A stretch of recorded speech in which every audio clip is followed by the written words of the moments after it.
In this video, you will see how to put a red box around text in PowerPoint. Let's get started. First, what you need to do is go to the Insert tab and click on the option Text Box.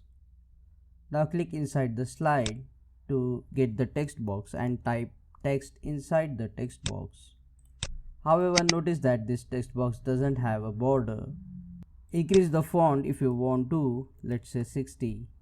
And to add a box around this text, select the text, right click on the text and then go to the format shape.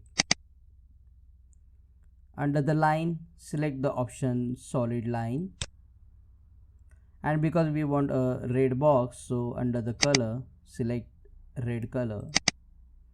And as you can see, we have a red box around text, but these borders are very thin. So if you want to increase the border thickness, under the width, select the number, delete it and just enter, let's say 5, and you will get the thick red box. If you want to format this border, you can give, for example, double line, and under the dash type you can also make it dotted or a dashed border if you want to. If you like this video, click on that like button, comment below and let me know, and don't forget to check out these useful videos shown on screen related to PowerPoint. See you again in the next one.